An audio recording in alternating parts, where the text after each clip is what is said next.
Pat, you talked about wanting a ruthless performance from your team. Do you think you got that? Again, in spades. The start wasn't great. We created a lot of things but didn't get points. And if you want to build pressure, you need to get points on that on the scoreboard, and we did do that. And a lot of that too. Obviously, we knew Richmond would come hard, but we weren't clinical enough. And but we scored a couple of good tries in the space of 6 minutes. Half-time talk was easy. 14 turnovers.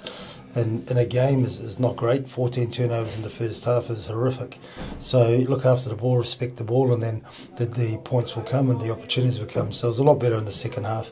But still work to do. But we'll take the 5 points and keep building. And we've got a big challenge next week away to Bedford, who'll be smarting after last week.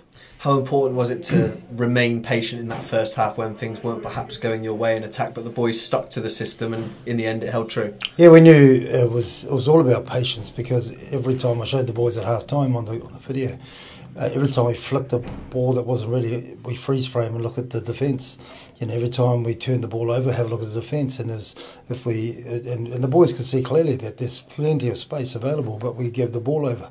So if you don't respect the ball, you find yourself in trouble. And so, again, that's one of the lessons that we have to take and move on to next week. And that's something that Bristol have to be wary of this season, isn't it? Opposition teams, particularly at home, coming out and in that first half an hour making it very difficult. Yeah, fair play. They came up and they really determined to knock us over, and they did that well.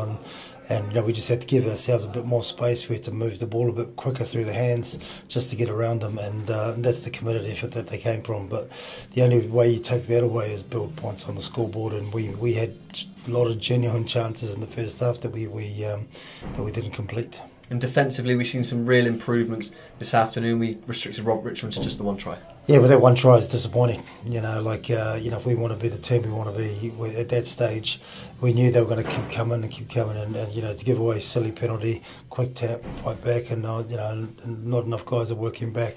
We should never have allowed that try. So I know Jonathan Thomas is not happy over, and we'll have to live with that and move on and improve.